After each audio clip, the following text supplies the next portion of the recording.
Well, I am thrilled to help commemorate Dr. John Kobashigawa's Lifetime Achievement Award from the International Society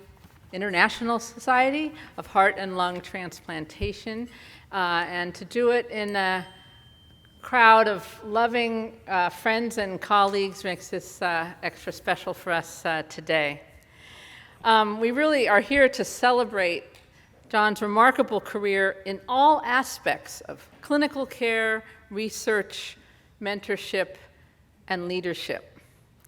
I believe that John would consider himself the professional aspect of his life, I'm going to guess, primarily as a clinician.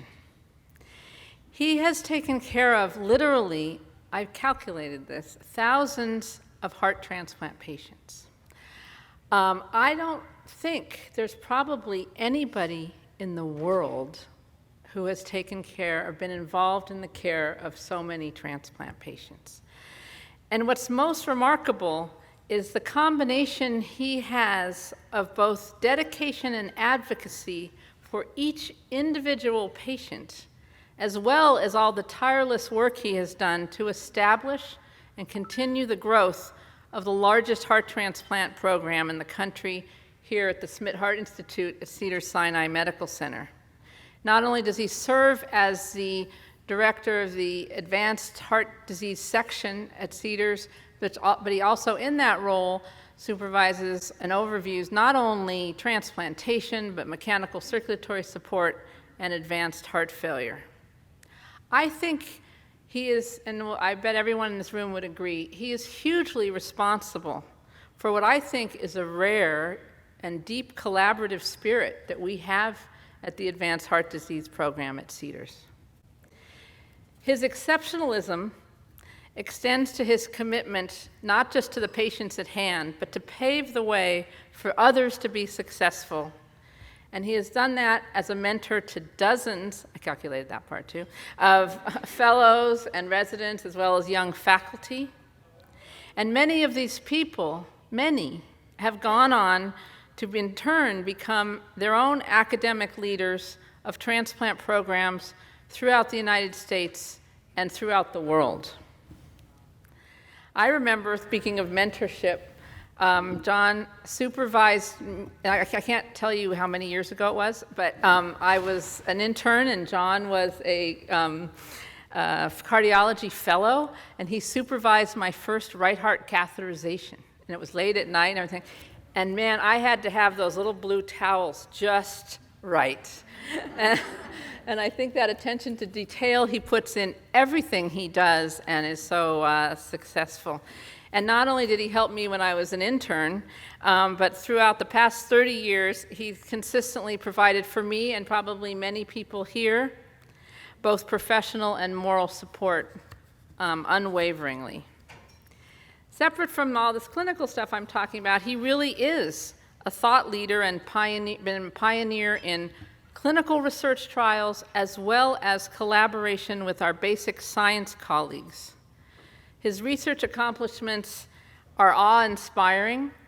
He's had over 400 peer-reviewed publications in major journals, been involved and established NIH-funded projects, and served on many editorial boards to help disseminate the research that we have all learned.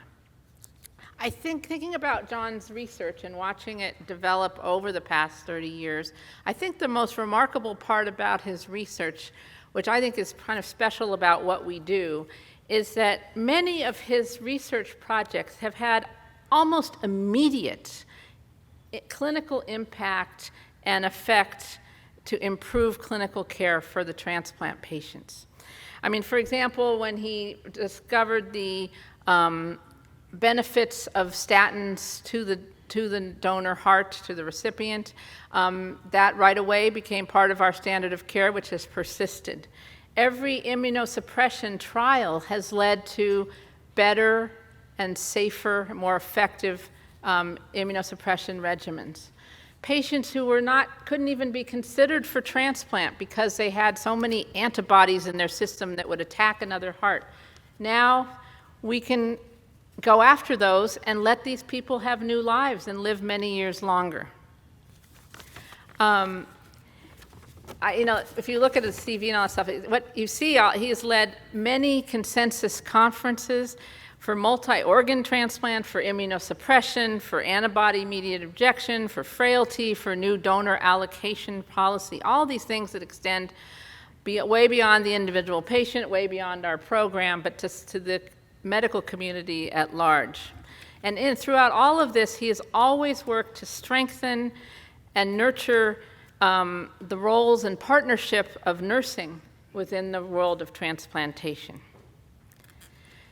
But those are all great things, but I think the reason he is a recipient of the Lifetime Achievement Award is because of his steadfast commitment to leadership and service. And these are the things that set him apart or set him above the rest to warrant this award. Just within the ISHLT, the International Society for Heart and Lung Transplant, he has been on the board of directors, he has been president, he has done the agendas, and most importantly, probably, he continues and has served as an ambassador for the ISHLT to forge collaborations with other medical societies to help further things even beyond transplant. He's been on so many UNOS boards and editorial boards of all our most important journals. And now, as the new American Society of Transplant president, I've heard he's been spotted in Washington, D.C., running around Capitol Hill, advocating for our transplant-related support and rights, patient rights. So, John, to summarize,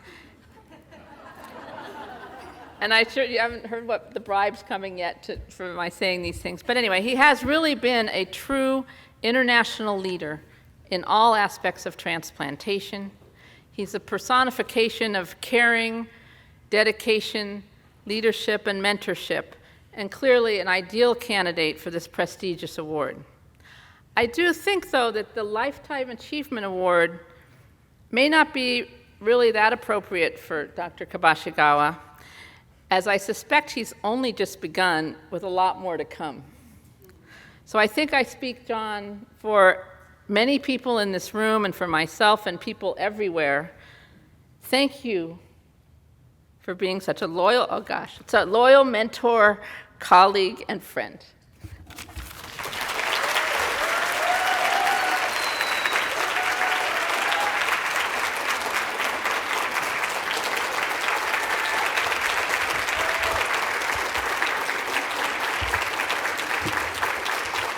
Oh, please. I can tell you, Michelle, my mother would be proud. Thank you so much for that. Quite incredible, to say the least. You know, as Chris had mentioned and Michelle had mentioned, they kind of blew it at the ISHLT. They had a malfunction of their videotapes. That's why I'm doing this today. So bear in mind, I'm trying to mimic the ISHLT at that point in time. All right, so we ready? Why don't I just begin? I see our cameraman back there as well. So it is a distinct honor to receive the ISHLT Lifetime Achievement Award in recognition of one's career achievement. I truly share this award with all my colleagues who have devoted their lives to the care of our advanced heart disease and heart transplant patients. The International Society for Heart and Lung Transplantation has been the foundation for which my achievements have been forged. This morning, or today, I'd like to share a little bit about my ISHLT journey, which I would describe as everything, everywhere, all at once. And here's my disclosure. I have no disclosures for this lecture. So the word that strikes me from my life in the ISHLT has been the word collaboration. The dictionary definition, collaborate, is often used in a positive context to refer to two or more parties successfully working together. On professional or artistic projects, it often implies more than just cooperation, such as sharing and developing each other's ideas. Indeed, for more than 45 years, the ISHLT has been creating a space that makes collaboration, the cooperative sharing and development of ideas, quite possible. So collaboration begins with connection. And the ISHLT has certainly been the place where I found my tribe, engaging with dedicated professionals who both agree and sometimes disagree with your point of view, allowing for collaboration that are expansive rather than reductive. And this is a path that leads to innovation and personal growth. In the ISHLT, I have forged many close relationships, not only with the past presidents in the picture above, but also with dear friends, with Mandeep Mira, for example, in the slide below. Our society has brought many of us together not only in North America, but around the world. You might recall that we had our first meeting in the Pacific Rim in the year 2000 in Osaka, Japan, where I was the ISHLT program chair. The bottom right picture shows Dr. Kawashima, who led the Japanese contingency. Now, at the Osaka meetings, there were many memorable moments. In the last session, there was a stimulating debate between Dr. Lynn Stevenson, cardiologist, and Dr. Jack Copeland, heart surgeon. The topic was medical therapy versus surgical device therapy. Now, in a surprise move at the end of the debate, Dr. Stevenson broke out in a beautiful melody for Dr. Copeland while she was singing, "Don't Take My Heart From Me." Even more surprising, Dr. Copeland came back with his own slapstick routine called ham bone, no doubt signifying the dominance of surgery. Well, enough of the descriptors. Let me take you back to that debate 23 years ago. And this is to Jack from his transplant patients. All of me, why don't you take all of me? Can't you see I'm no good without you? You took the heart that once was my heart, so why not take all of me?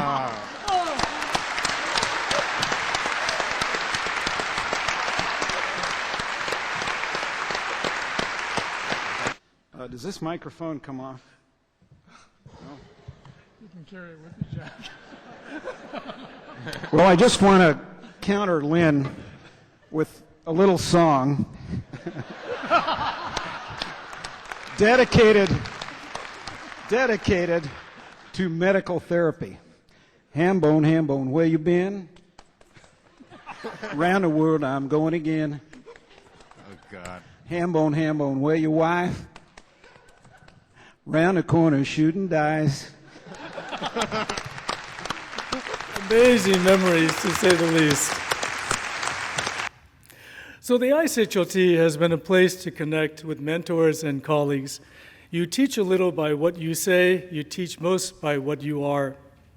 So there were three mentors that shaped my early career that I'd like to recognize. Dr. Nobi Kawada was my father-in-law, who has since passed, and was heralded as a master clinician and one that provided outstanding care to his patients. It was his guidance and urging that led me to pursue cardiology and subsequently heart transplantation. Dr. Hillel Lax in the middle, director of the Heart Transplant Program at UCLA, was an incredible surgeon who challenged me to think outside the box about ways to improve the care of our patients. And then there is Lynn Stevenson to the right, who had unique ability to interpret data from clinical trials. She would always encourage me to question dogma and to break myths about various therapies by pursuing clinical studies. And this truly opened my eyes to the clinical trial field. In my early years, there were many colleagues whom I collaborated in clinical studies. In the top line, from left to right, there is Maria Costanzo, Les Miller, and of course, our current ISHLT president, Andreas Zuckerman. The remaining colleagues below are all to become ISHLT Lifetime Achievement Awardees and include David Taylor, Jack Copeland, Jim Kirkland, Bud Frazier, Sharon Hunt, and Hannah Valentine. You are all trusted advisors, and for me, lights on the path. So there are many of us, many of my valued colleagues and collaborators around the world that I'd like to acknowledge in this slide and the slide that follows. I am so honored to be working with you and continuing to work with you in the future. Individually and collectively, You are a force for good, to the great benefit of the field of heart transplantation. It's also been my great honor to work with many fellows and visiting scholars, of which are listed in the background. I am pleased that the pictured colleagues today are present today to share in the celebration, as they are our current and future leaders in our field. And let us not forget the patients we are privileged to serve and who give meaning to our labors. And here is one of many letters that I'd like to read and share with you, which embodies the true impact of what we do for our patients. The letter reads, Dr. Kobashigawa and team, especially at this time of Valentine's hearts, a special thank you for the gift of life you gave to my father, Frank, for the chance to see his granddaughters born and grow to young ladies, for the many years of Saturday afternoon family lunches, and for the additional 17 years of the old yet enhancing and seamlessly endless jokes. Well, a transplant doesn't happen to one person. It happens to a whole family. It's good to remember that this is what we are all fighting for. A letter like this is truly the real award. The ISHLT has also been a place to explore and to pursue clinical trials. And I'd like to share two of those with you. One of the earliest studies that I had pursued was about lipids. What we do know is that cholesterol levels are elevated after heart transplantation, and many of that is because of maybe the medical medications and because of the genetic predisposition to high cholesterol levels. So we did a study. Why not? To compare whether or not pravastatin, a cholesterol-lowering drug, would actually have benefit in our patients to prevent coronary allograft vasculopathy. So we randomized 97 heart transplant patients, half to pravastatin, half to placebo. And at the end of 1 year, what we found is that, yes, we lowered cholesterol levels, but we also lowered rejection, amazingly so. So I said to my fellow at that time, Steve, can you look this up and see if the statins have anything to do with immunosuppression? A couple hours later, he comes running back to me and says, wow, I found this great paper that shows that statins can knock out natural killer cell activity by as much as 98%. And so, as you might imagine, this caught fire, and we published this in the New England Journal of Medicine. And this contributed to improved outcomes post-transplant for many cardiac transplant recipients worldwide. The other study you see below is a study with cardiac rehabilitation. You know, at that time, we had our patients enrolled in cardiac rehab. Well, they came back to us and said, you know, Medicare's not going to pay for this. We said, why? So we went to Medicare and we said, why don't you pay for cardiac rehab? You do it after bypass surgery, after angioplasty. And they said to us, well, because nobody has ever showed us a study that it's helpful. So we did a study. We randomized only 27 heart transplant patients to either cardiac rehab or to just routine physical therapy.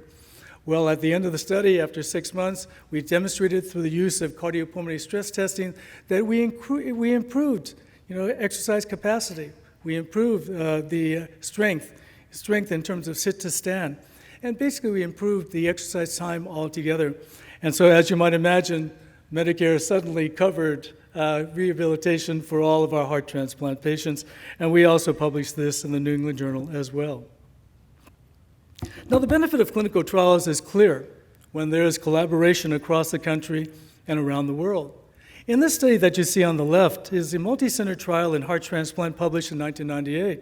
There were 28 heart transplant centers from North America, Europe, and Australia that demonstrated the efficacy of mycophenolate mofetil as part of triple drug immunosuppression. It was a landmark study, as it was the first study to actually show survival benefit with a new anti-rejection medication. Now, there were other clinical trials performed across geographical boundaries that assess various medical therapies. On the right is a 3-arm trial showcasing here comparatives of immunosuppressive regimens, tacrolimus mycophenolate, cyclosporin mycophenolate, and tacrolimus sirolimus, which demonstrated significant efficacy of tacrolimus over cyclosporin and tacrolimus became the mainstay of immunosuppressive therapy in heart transplantation. But what I believe to be my largest impact in the heart transplantation field has been the 17 consensus conferences that I was fortunate to organize. The word collaboration truly is the centerpiece for all of these conferences, which address clinical controversies, unmet needs, and gaps in knowledge. Several of these conferences contributed to the ISHLT guidelines. So a recurrent theme included antibodies and antibody-mediated rejection. Back in 2004, the idea of antibody-mediated rejection was not embraced by everyone, and in fact, there were quite contentious discussions during our first conference on revision of the ISHLT biopsy scale. Now, at the end of the day, compromise and indeed collaboration prevailed to arrive at an agreement on the existence of biopsy-proven antibody-mediated rejection for the first time, which was included in the 2004 ISHLT biopsy grading scale. Subsequent consensus conferences on circulating antibodies, antibody-mediated rejection, and approaches to sensitization have coalesced advances in the field for antibody detection, nomenclature, and clinical phenotyping. So other areas of clinical importance included the development of a primary graft dysfunction scale to offer a standardized platform for primary graft dysfunction. Working across the aisles with other organs for dual organ transplantation, again, we were able to come together and collaborate on criteria for heart and kidney transplantation, and most recently, heart and liver transplantation. Other topics included discussion on donor selection, frailty in solid organ transplantation, and the importance and clinical attributes of biomarkers in heart transplantation. The resulting consensus statements have helped not only to move the discourse forward, but also to further the development of needed guidelines in these critical areas. The key consensus conference accomplishments included revising the ISHLT biopsy grading scale, establishment of the clinical diagnosis relevance of antibody-mediated rejection and circulating antibodies in heart transplant, attention to nursing, transplant nursing, as a crucial partner in patient care, defining the ISHLT grading scale on primary graft dysfunction, contributing to the development of the 2018 UNOS donor heart allocation policy, initiating review research in donor heart selection, frailty in solid organ transplantation, and biomarkers in heart transplantation, and finally contributing to the criteria for simultaneous heart, kidney, and heart liver transplantation. And indeed, the work continues.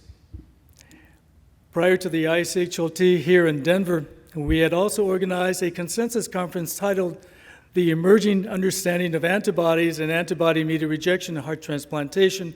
This conference centered on the clinical approach to the development of donor-specific antibodies and antibody-mediated rejection. There is much more we need to understand, but this conference placed into perspective an overall approach to the management of this problem. Much more to come as we continue our dialogue and collaborations. One must have the appreciation for those around you who have helped to create achievements. As the saying goes, you do not earn an award like this by yourself, and with that in mind, I'd like to give a shout out to my esteemed colleagues and exceptional staff, real heroes who make this happen. And a whole lot of love to our research and support staff. Without you, none of this research could be done. Because it takes a village to work together in the care of our complex patients, kudos to our incredible surgeons and superior thanks to our transplant teams, both past and present. And to my all-star advanced heart disease partners in this long journey, Drs. Hodge, Geffen, Patel, Cole, Chang, Azarbal, Kransdorf, Kittleson, Nikolova, Hamilton, and Moriguchi. Your support is priceless and deeply appreciated. And a very special thanks to my family. Family is not an important thing, it is everything. So I've been profoundly blessed with a wonderful and incredibly understanding family who have supported me in pursuing this often demanding work. They graciously accommodated my hectic and frankly crazy schedule, which included countless late nights and weekends, not to mention sleep disrupted by donor call. They have been and continue to be the source of my fortitude. I am beyond proud of my children. Brian, to the left, is an attorney married to Ashley and expecting the first child. Wesley, who is completing his doctorate in clinical psychology and newlywed to Shilpa. And my daughter Laura, who is a physician going into rheumatology. I love you all, and I am so grateful that you are who you are.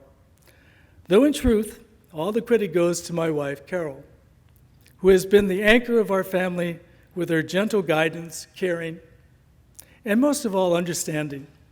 She has steadfastly supported me to pursue these academic and leadership roles and has been my wisest advisor and touchstone throughout my career. I simply could not have come this far without you. I love you dearly for all of this, and you are truly my everything, everywhere, all at once.